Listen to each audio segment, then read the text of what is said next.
Welcome to the City Council meeting of April 24th, 2017. In accordance with LB 898, a copy of the Open Meetings Act is posted in the back of the chamber. Let us all rise for the Pledge of Allegiance, followed by a moment of silent meditation. I pledge allegiance to the flag of the United States of America and to the republic for which it stands, one nation, under God, indivisible, with liberty and justice for all.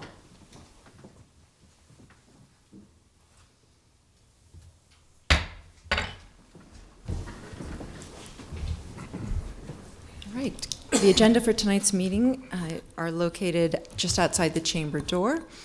If anyone needs a parking pass, please see our clerk. The order of business of the City Council is as follows. The City Clerk will call the items listed on the agenda under public hearing. Anyone wishing to speak on an item should come forward after the clerk reads that item. The applicant and those in favor should speak first, followed by those opposed. The applicant may then make a short rebuttal. Testifiers should clearly state their name and address, and testimony is limited to 5 minutes per speaker. A timer will sound after 4 minutes. And after testifying, if you could please sign in at the pink sheet near the microphone. They're on both sides of the podium. And after all public hearings, the council will vote on resolutions and items listed under third reading. On the second and last Mondays of the month, immediately prior to adjournment, anyone may speak on any issue not on today's agenda nor planned for a future agenda. Courtesy and decorum are expected of all who come before this body. No one may approach city staff without permission from the council, and please no applauding, booing, or other expression of support or opposition is allowed except through testimony. All cell phones should be turned off and private conversation taken outside the chamber. And during the week, if you have any questions regarding an agenda item, please feel free to write or call any of the council members. Teresa, would you please call the first item? Certainly. Our first item is our public hearing consent agenda, items 1 through 18. We have a couple of appointees. If they are here and would like to come forward and introduce themselves, we welcome you.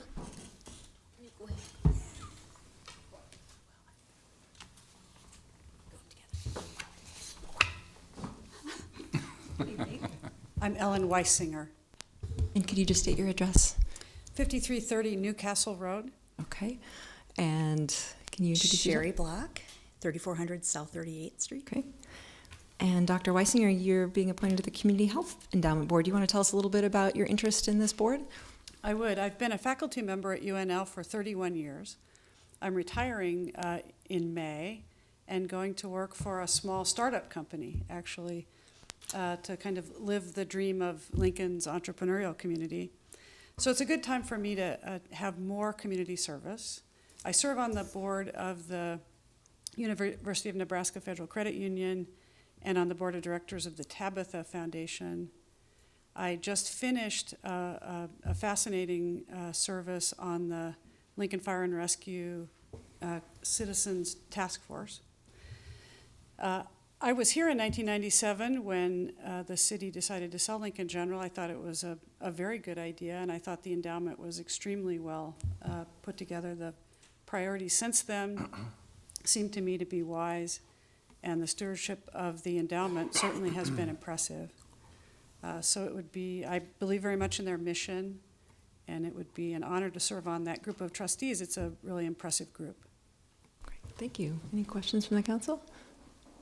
Well, thank you for being here this evening. Thank you. Hi, welcome. Hi, everybody. I have been teaching at Southeast Community College since October of '98, so it's been quite a while. I became aware of the commission from my boss, Dr. Amanda Barone, and she's been telling me how wonderful it is to help people in the community, and that's something I would love to do. So I'm excited to get in here and learn and make sure that people are treated fairly, and so on. Any questions? Well, thank you for your willingness to serve on the Commission on Human Rights. Okay, thank you. Thank you. Okay, would anyone else like to testify on these items? Or any of the other items called by our clerk? And can you remind us which items those are, Teresa? Items 1 through 18. 1 through 18. Anyone else like to speak? All right, seeing none, Teresa? All right, we can vote on these items. Items 1 and 2 were introduced by Christensen. So moved. Second. Seconded by Trent. Discussion? Please call the roll. Eskridge? Yes. Fellers? Yes. Gaylor Baird? Yes. Lamb? Yes. Raybold? Camp? Yes. Christensen? Yes. Motion carried, 7-0. Items 3 through 8 and 13 through 16 were introduced by Eskridge. So moved. Second. Seconded by Trent. Discussion? Please call the roll. Eskridge? Yes. Fellers? Yes. Gaylor Baird? Yes. Lamb? Yes. Raybold? Yes. Camp? Yes. Christensen? Yes. Motion carried, 7-0. Next then are our public hearing liquor resolutions. We just have the one. Application of Zipline Brewing for an SDL to cover an outdoor area measuring approximately 86 feet by 52 feet at Zipline Beer Hall at 5740 Hidcote Drive on May 17th between noon and 10 p.m. Hello, my name's Diana Gucci. I live at 2003 South 23rd Street, and I'm representing Zipline today. We're looking to have a little additional outdoor space for an event we're doing that day. Wonderful. Any questions from the council? Did you have, is that a wave? Or no. Okay. Carl? Well, We go back high school. Yeah. Don't tell them anything about me. Never. Thank you. Never. Tell us about the event. The event's going to be with a local purveyor of Beer Paws. It's during the week of Lincoln Beer Week, so we're going to do a little celebration, encouraging people to come down and celebrate and enjoy the outdoor area. With the construction next door, we don't have our patio built out as of yet, so we wanted to have that additional SDL to have a fenced-in area outside. Lincoln Beer Week. Yeah, Lincoln Beer Week. We have 1 week when you can have beer in Lincoln. Is that? Well, 1 week where it's truly celebrated, but I think every day about 5 o'clock, everyone celebrates a little. All right. Thank you. Yeah. Okay. All right. Thank you so much for coming down tonight. Would anyone else like to speak to this item? I move approval of item 19. Second. Moved by Roy and seconded by Trent. Any discussion? Please call the roll. Eskridge? Yes. Fellers? Yes. Gaylor Baird? Yes. Lamb? Yes. Raybold? Yes. Camp? Yes. Christensen? Yes. Motion carried, 7-0. Next then are public hearing ordinances second reading and related resolutions. I'll call items 20 through 22 together. They are all related to the 11th and P and Lincoln Commercial Club redevelopment agreement, the amending the fiscal year 16-17 CIP to authorize and appropriate $1.5 million in TIF funds, and authorizing the issuance of tax allocation bonds. This is all for property generally located at 200 North 11th Street and 211 North 11th Street on the southwest corner of Block 36 and adjacent right-of-way. Members of the City Council, David Landis, Urban Development Department, the applicant in this case, and perhaps you can view the project that we're talking about on this screen. This is the projected view of the 11th and P Street project, a new boutique hotel, and the refurbishment of the commercial club, one of, or the oldest buildings extant in downtown Lincoln. There are actually 3 partners together that are doing this work, but it is a collaborative experience. They're investing about $10.1 million in the overall project. That's matched by the city's contribution of $1.5 million in TIF. The money will be used for the demolition, the public skywalk, which will connect the hotel to the adjoining garage. That'll be over the alley. Facade enhancements, streetscape, right-of-way, and utility improvements. The Lincoln Commercial Club, or the area above the Misty's restaurant, as we think now, intends to restore a beautiful old ballroom, which has existed for many, many years, but unused largely. It also not only renovates that, it adds favorable historical exterior facade. There is a cornice that is historically appropriate that they'd like to continue and perhaps work on a balustrade. They will revamp the fourth floor of the Lincoln Commercial Club into hotel rooms and private residential dwellings. And then, of course, Misty's Restaurant will continue in place throughout the building on that part of the project. The Kindler Hotel is on a building that now has 4 floors, and they will become the hotel. And then there will be 3 additional floors above that. First floor will be a lobby and a food opportunity, including outdoor dining. As I said, it includes the skywalk. It also has improvements on 11th Street with respect to the streetscape and the curbs. There are parking rights that are associated with this. There are 38 reserved parking stalls for the residential units, and they'll be in the adjoining garage, and 10 commercial parking stalls. The project allows for the construction of a 5th-floor condo unit in the event the developer chooses to do so. That would be, of course, with the approval of the city administration, should they go forward.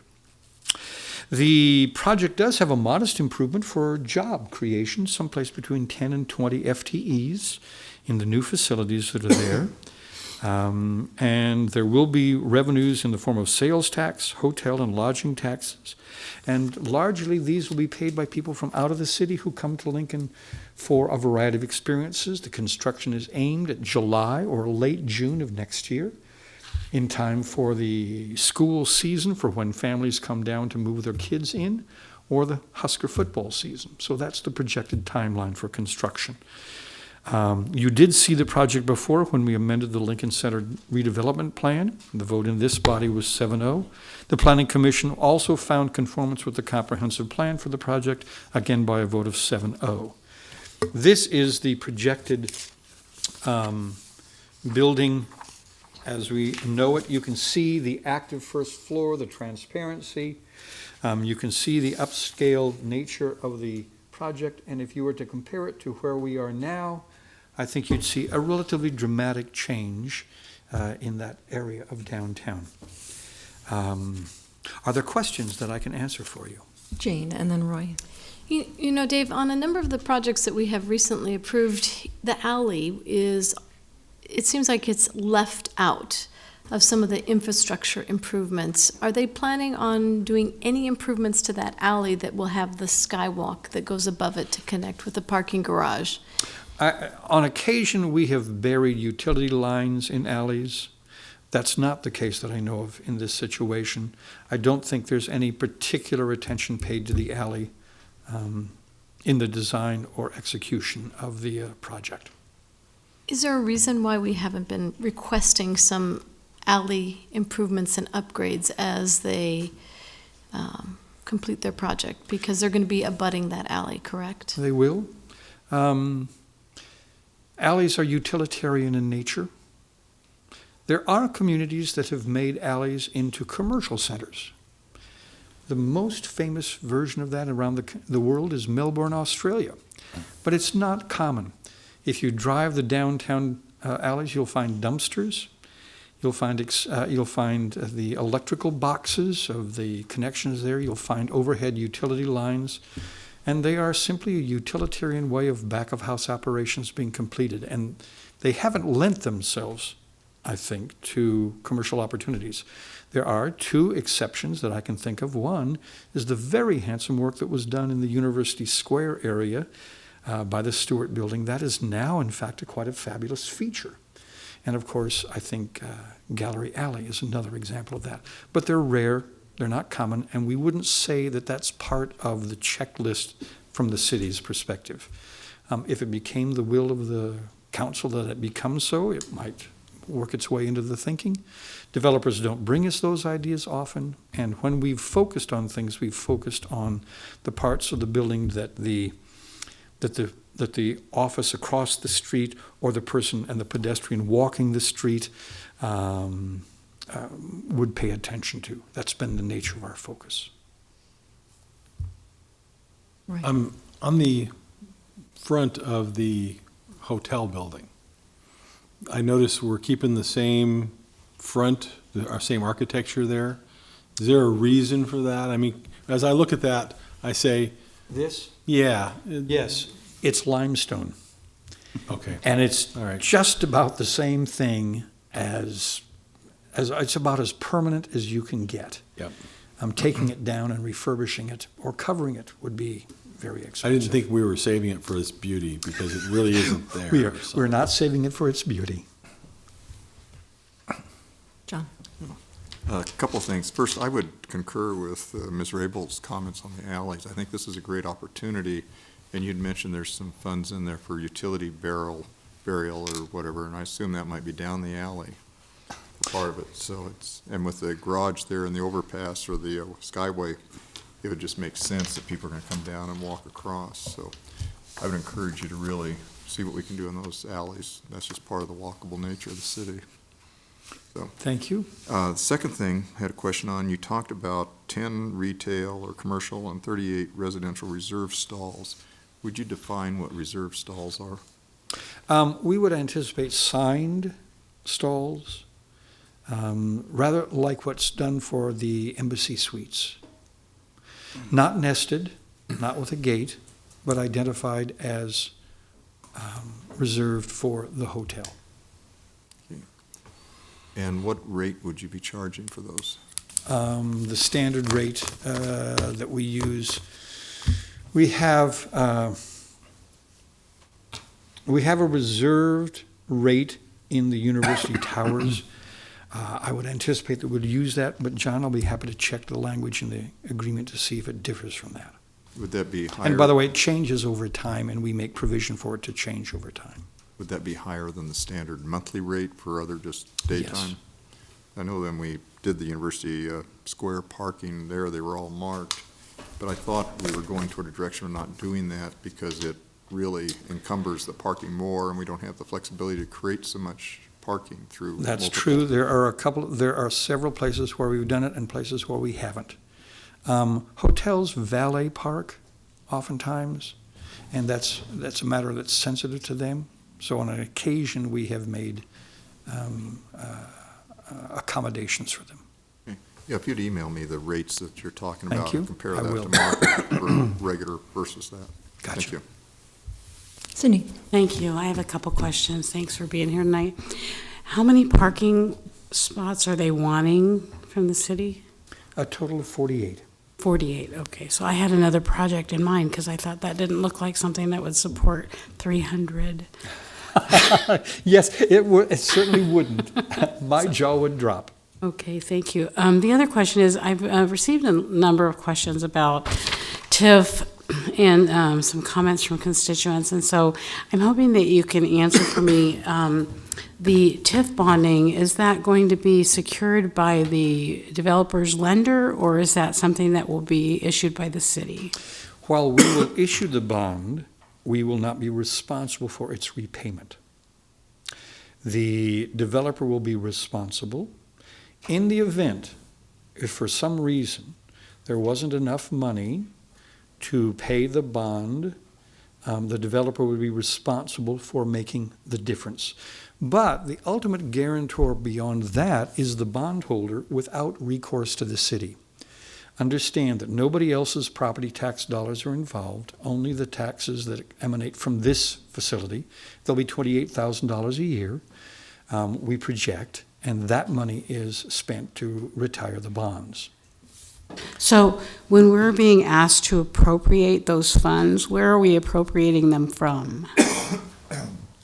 From what account or what fund? I only know of it as being from the CIP.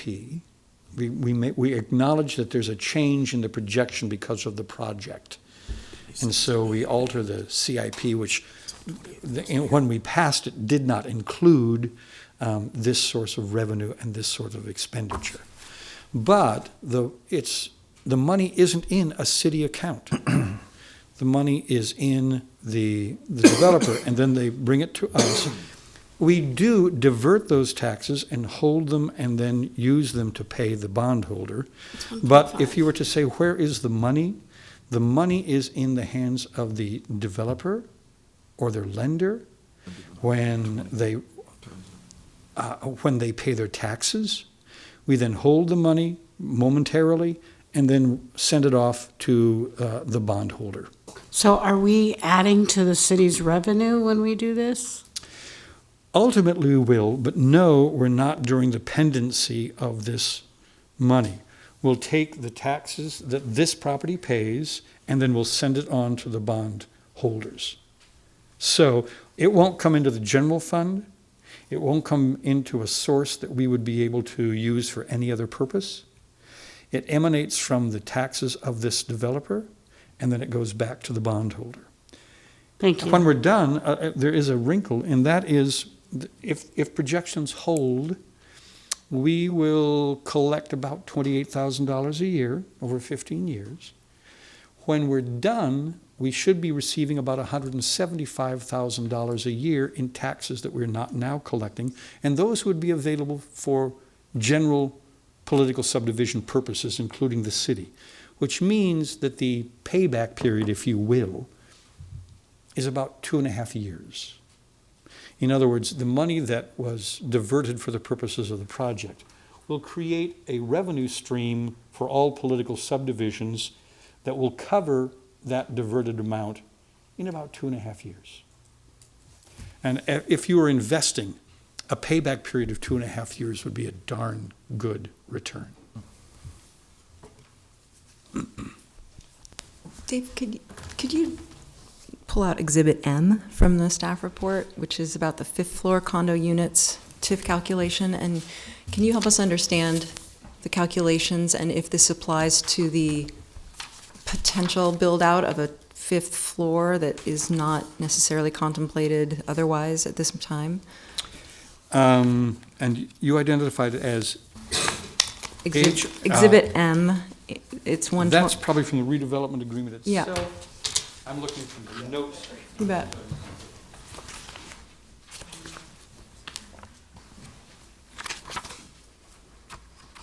Their projected TIF calculation and projected uses and sources. And I'm trying to understand how, if this is specifically TIF generated by the 5th floor condo or by the entire project, and if this is binding.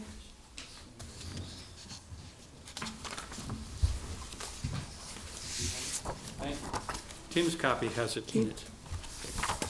No copy, but Tim C. City Law Department. Exhibit M is a projection that the developer has put together.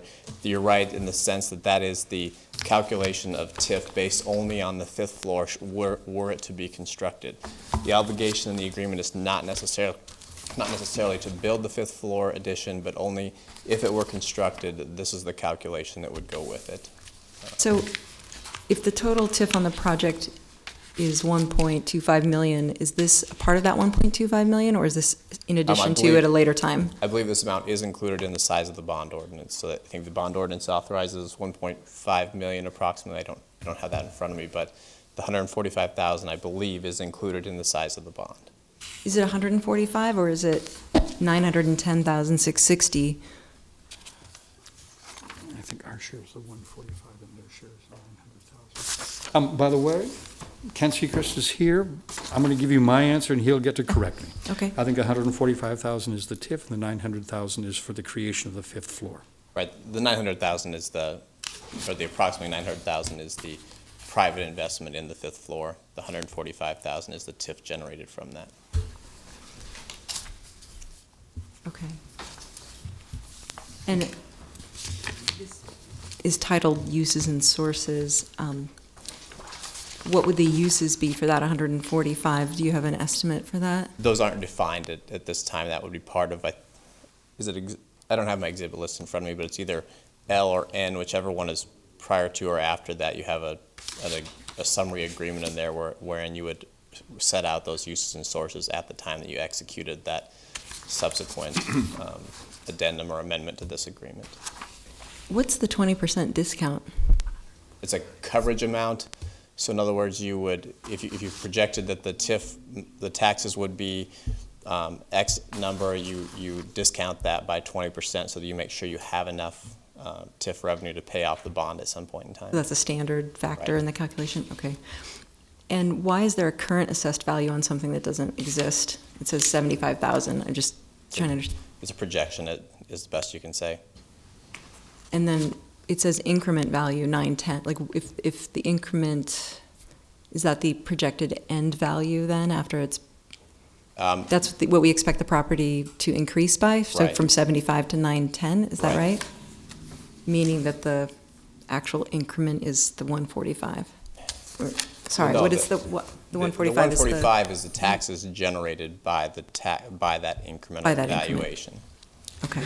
Take the two numbers that you give and then indicate that there, between those two numbers is the increment. Okay. That generates 145,000 of TIF, and that's supported by 900,000 of private investment. Okay, so then I guess my ultimate question here too is if in fact this number is included in the bond ordinance, is there a restriction on the ability to use that amount of 145 subject to the build out of the fifth floor condo? You wouldn't be able to issue Right. the bond in the amount because you wouldn't have enough projected revenue to support the indebtedness coming back through there, so.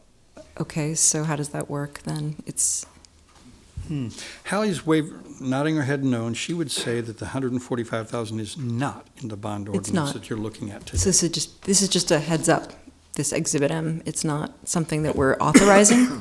Yes. So we And would the have to amend the developers, bond ordinance. yeah, the My- developers my here, if mistake. you wanted to ask them their rationale, I think you'd be entitled to do so. I think they'd like to Happy make to sure. hear from the developer. I just wanted to But- understand why Absolutely. this was included and where the numbers were It included. is unique. Mhm. It's true. Okay, Apologize for the confusion. I think John has a question That now. 145, because it'd be for a private residence, wouldn't that, and that TIF has to go for public improvements, would it be correct to say that that 145 cannot be used in that residence? In the residence, you mean inside the residence, like for fixtures and that? Anything to do with the residence? Our rules would be the same for that 145 as for everything else, which means it needs to be a public benefit or a public enhancement of some kind.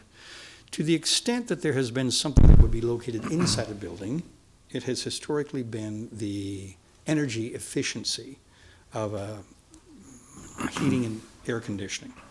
But generally speaking, it's been the facade, what people see, it's been the streetscape or the landscape, and things that the public gets a kind of benefit from by looking up and seeing a building and being next to it and having its beauty and its longevity taken into account. It's possible to build a building with a much more modest building material like EIFS. If you brush against EIFS, it will scar almost immediately. It shows age very quickly. It looks run down in not a very long period of time. So one of the virtues of building with much higher building materials is it continues to hold its effect for all the buildings around it because it is more, it lasts a good deal longer. Those would be examples of public benefits or enhancements. But what it can't be used for is granite countertops in the kitchen inside a residence. You mentioned HVAC, there is no floor on that, there's a new floor, so how could you justify letting the heating and air system in a private residence be usable by TIF? Councilman Camp, the short answer is that those items haven't been defined at this point in time, and the same rules that apply across the board to TIF for public improvements would apply to that fifth floor in the same way that they apply, like I say, across the board. So I don't want to stand here and speculate as to what those uses might be because I don't know that it's going to happen at this point, and it hasn't been defined yet as to what uses they would be. It could be or something where you could consider something like the alley at that point. It would be within the project area. I like that idea. But are you saying then it couldn't be used inside the unit for heating and cooling? Without knowing what that heating and cooling, if it's some type of an energy enhancement, I'm not going to absolutely tell you no here on the spot, but generally speaking, we wouldn't do private improvements within a new building. You're kind of hedging on me that there's no fifth floor, and so it's either yes or no, you're going to use it for the residents or you're not. Well, how about And this? it has to be public, I don't know how you can use it for that. Will it come back before us? Will we have a chance to review the uses and have approval on them prior to their implementation? Only way to amend the bond ordinance is to come back before you, so yes, you'd have it back before you in one way, shape, or form. But I am hedging on you a little bit. I don't think it's as black and white an issue as we might like it to be. I think before we have the actual structure in front of us and know what kind of improvements are being done, I don't know if the DEC is going to come to this location and therefore you have to retrofit a building to fit with the DEC. I don't know that, and so for me to give you a definite yes or no answer at this point, I think would be unfair to the developer, and I don't think it would be wise on my part. Now, I happen to be president of the DEC, and I don't know that we've heard anything about coming to that building yet. I don't know that we have either. Talking but about a year of completion. I guess just like my colleague said on the alleys and so forth, I think, you negotiate these agreements and then bring them to us, and they're kind of almost a done deal format. And I think what we're saying is, we're giving you some directions that negotiate to use funds to improve alleys, to do public improvements, that they shouldn't be, in my opinion, an air conditioner and a furnace for a private residence. I mean, who wouldn't put in an energy efficient system in a brand new place now? Okay. Thank you. Carl. Thank you. John, you were gone the last couple of weeks. We dealt with the Lumberworks project, which while we weren't providing heating and air for each individual unit, we were providing, again, hookup to the system. That, right? Yeah. So maybe that's why you're hedging a little bit, because it's hard to say. Yeah, you would not expect and couldn't put in a HVAC system within each individual unit, but somehow connecting the building to something else potentially could I can see happen. for that, but I mean, are you not planning, if you're gonna do DEC, you want it for the whole building, not just Right. for a residence? Right. So Would be part I of guess it. I question, there's no plan right now, to my knowledge, that DEC is gonna. There's run it. no plan to my knowledge, John. I simply throw it out there as an example for me to say absolutely that no heating and air conditioning system as part of any building could ever be used to pay with TIF.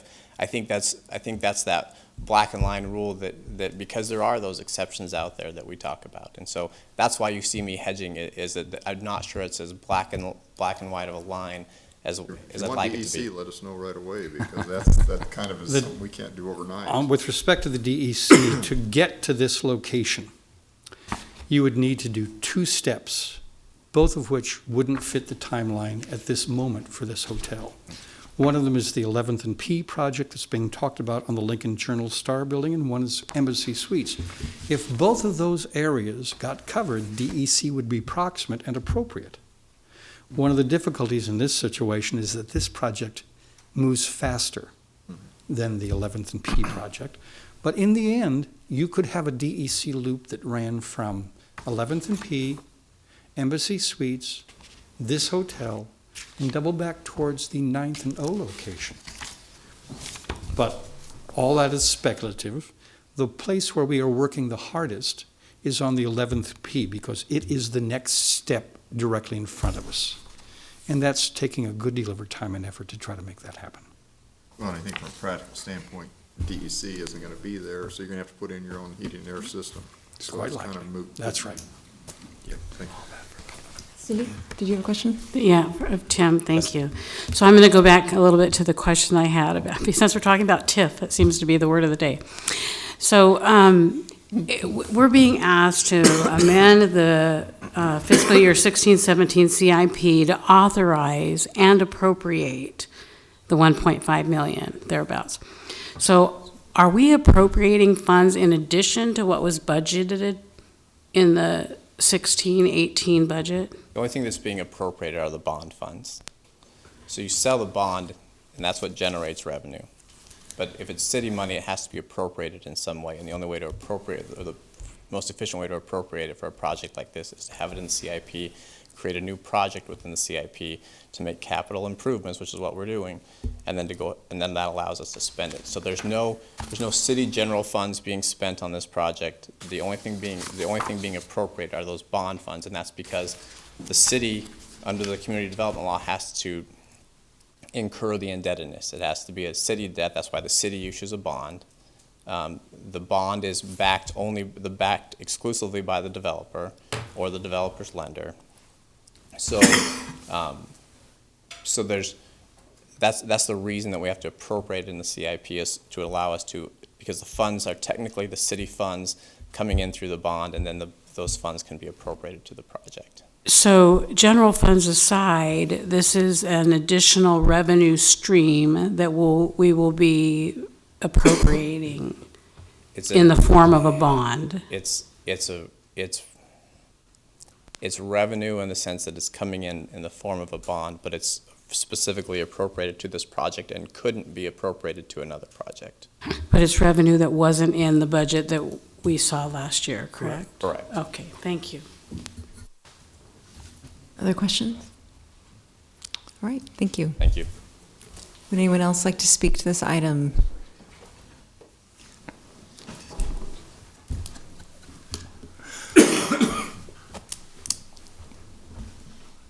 Yeah, do that. Good afternoon. Kent Seacrest, representing 3 different developers who have worked together to take 2 buildings that today, other than Misty's and maybe a little bit of the second floor, has a lot of empty space. And the buildings are on different floor levels, and what we're doing is designing them together. They don't look the same from the outside, but inside they'll be coordinated so that they can actually complement each other and make each other some use. While today it's not very useful along the way. Let me just run through the questions, if I could, that have been raised. The alley is important. The alley is going to have a look to it because our building's 7 feet tall. We also have a neighbor, one of the few residents of Lincoln. Mr. Alan Quick is our neighbor, and he takes his front door off the alley. And we have already had communications with him, and we have promised we will not be putting the dumpster in the alley. That, you know, just good common sense approach. We recognize that that alley is his front door, and we will be working with him to make that still an attractive way. Right now, it's not very attractive with what we have there, so we will be cleaning up the aesthetics of that alley. That's very important to us. Kent, I'm sorry, does that include maybe resurfacing or I don't know completely about repaving? Yeah. Or We do not have the TIF funds to resurface, so I don't think it will include that, but I think our skin will wrap around as well as we'll get the dumpsters off of there, and we will be putting lights on that alley side for safety reasons as well. So we recognize walkability along the way. There is no utility relocation in this agreement as far as we know. John, we will be paying the highest parking rates the city has because it's reserved parking, and they'll get you those numbers, but it's not monthly parking rates. We also want to just talk about the TIF funding because I have the hardest time still after 35 years explaining tax increment financing to my clients. And what I tell them these days is you, the client, will be loaning the city the TIF money. Now, it could be your banker behind the curtain, but between you and your banker, you're loaning the TIF money. The city will receive that money and go do all sorts of public improvements, but you still are loaning the city that money, and the city then pledges the increment for 15 years, and every 6 months when the property tax payment's made for the next 15 years, that comes back and pays your loan. So it is public money, it's public improvements, but at the end of the day, the city's not at risk because it's our money, and if we never get paid back, the increment doesn't show up, it's not the taxpayers of Lincoln at all. It is totally at our risk.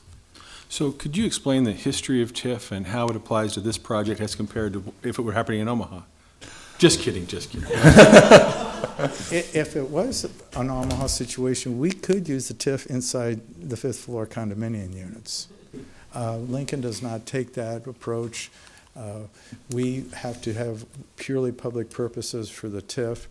But as David explained, the facade, if we do nice brick, is higher than the standard.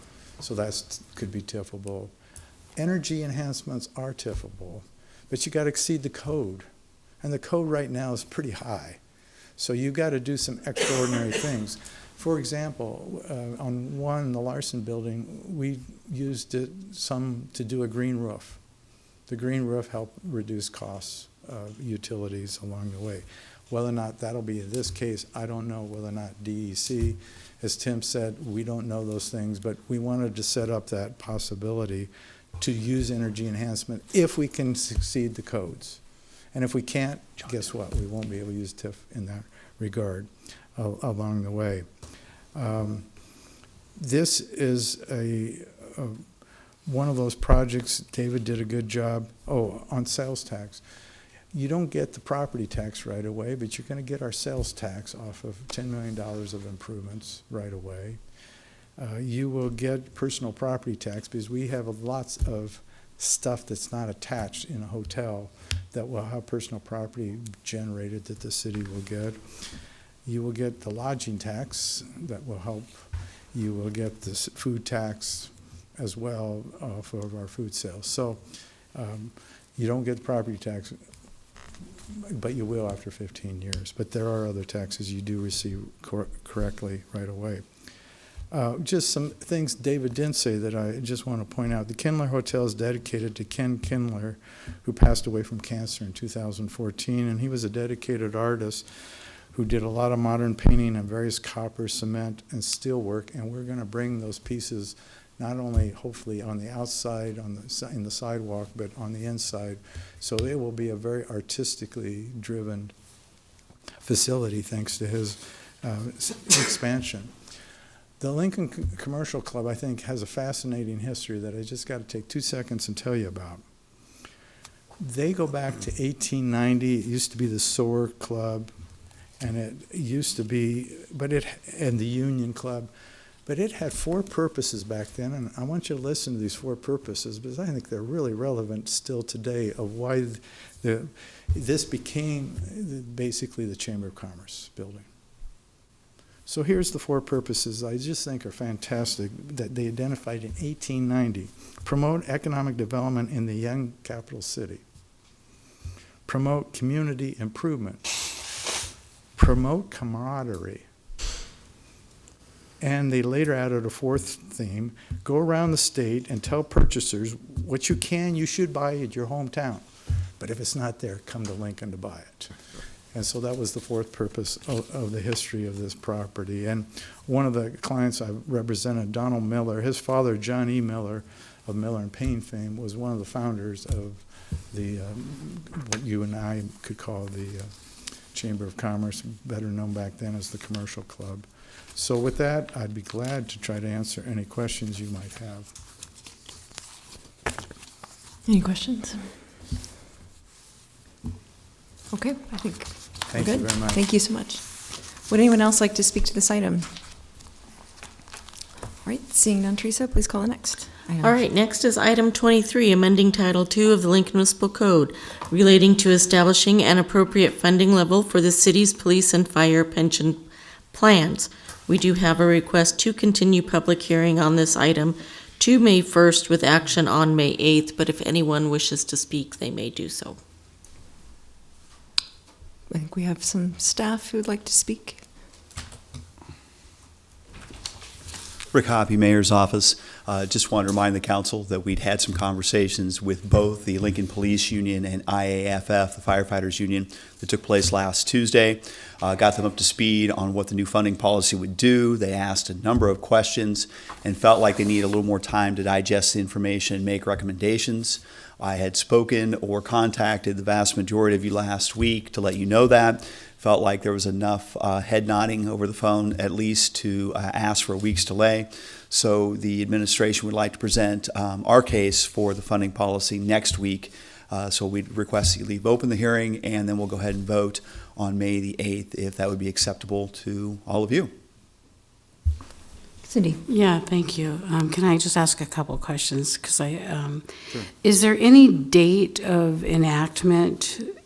That I couldn't find one. So is there any date of enactment, or when would you expect that if we pass this, it would come into effect?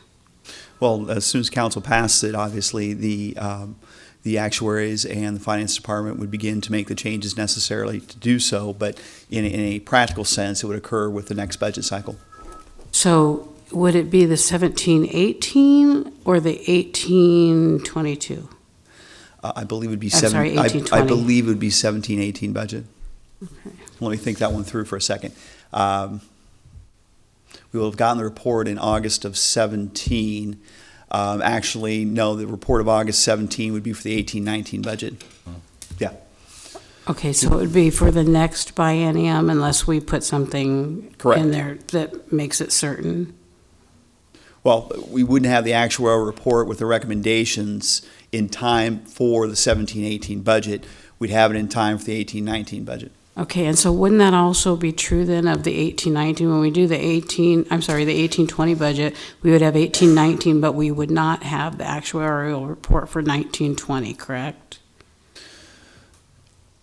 When you say we wouldn't have the actuarial report, I'm not quite sure what you mean. I would tell you that the actuarial report we receive usually has funding recommendations for several years, and then those recommendations are updated each year they give us the report. So yes, we would have an advanced look at years beyond the year we were considering.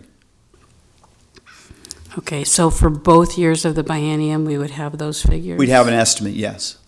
Okay, but we wouldn't have, this would tie us into more than just an estimate, correct? I'm sorry, this would tie us into more than what? Just an Yeah. estimate. We would have an absolute.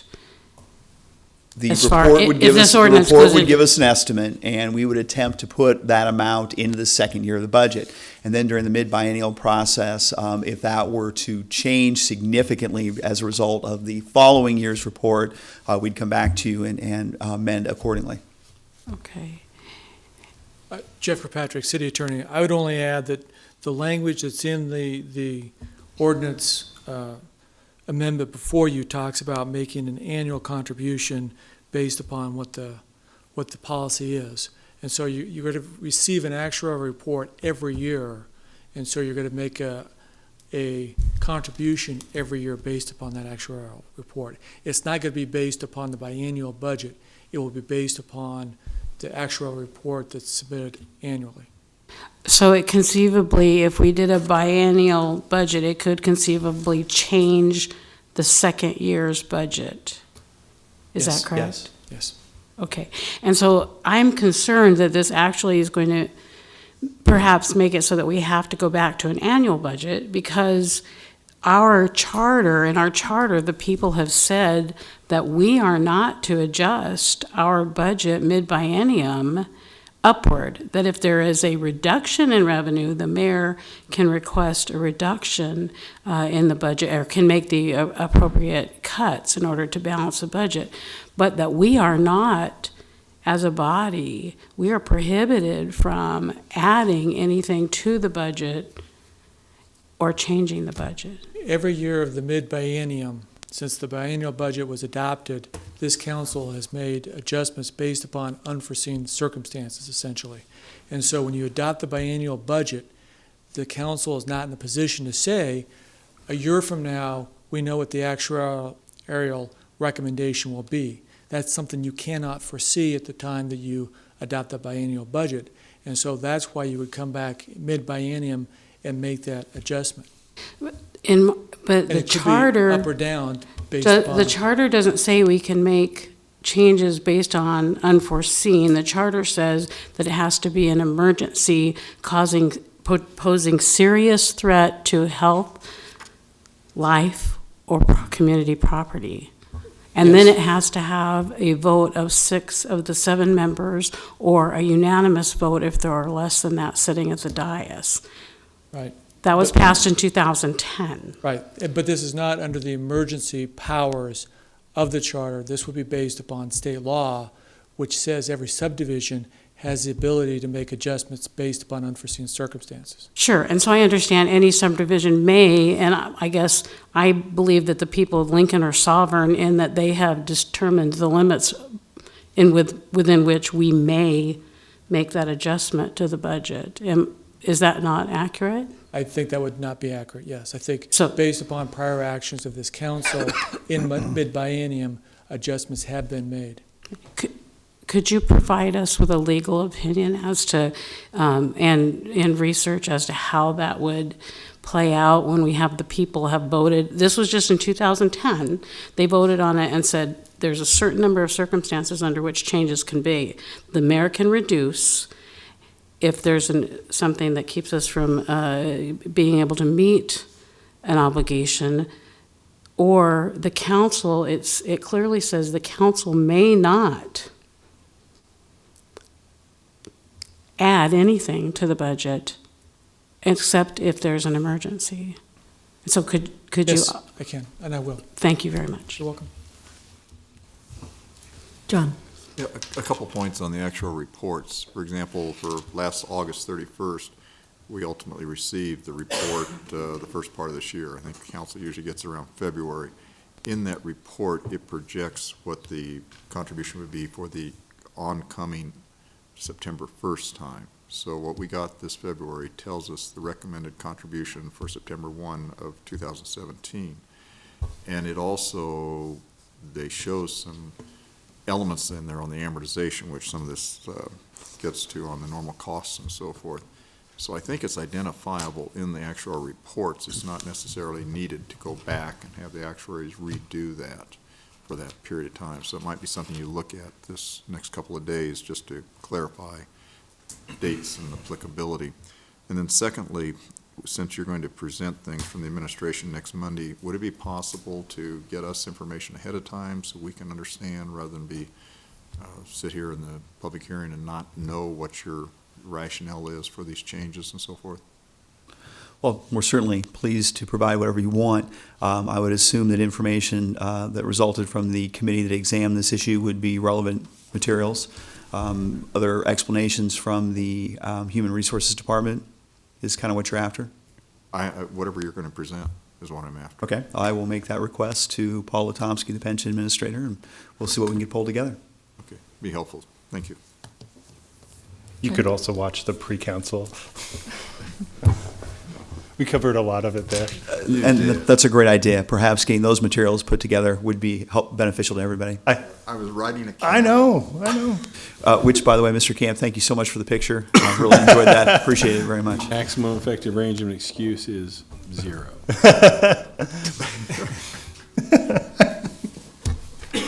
Jeff, could we also just get some help from your office? The agenda did have the ordinance online linked and didn't have the Schedule B, and now we only have Schedule B. So if you could work with to get all of the information I don't know online. what the situation was. I know I got an email from Paul Latomsky on Thursday of last week saying, why isn't Schedule B attached? And I went to Schedule B, and it appeared to be attached on Thursday of last week. And so I'm not sure what's going on, but we'll Let's get everything out there so that anyone who wants to review it online can review it. Today, I think we had attached 6 different links.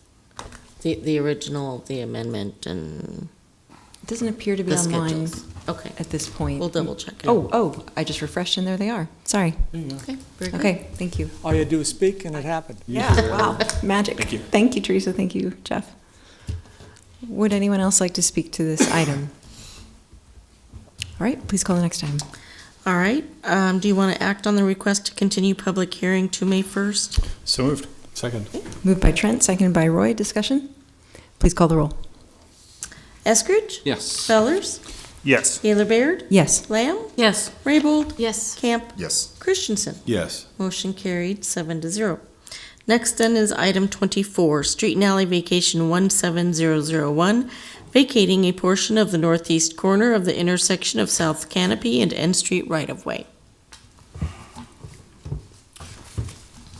Members of the City Council, David Landis, Urban Development Department Director, the applicant in this case.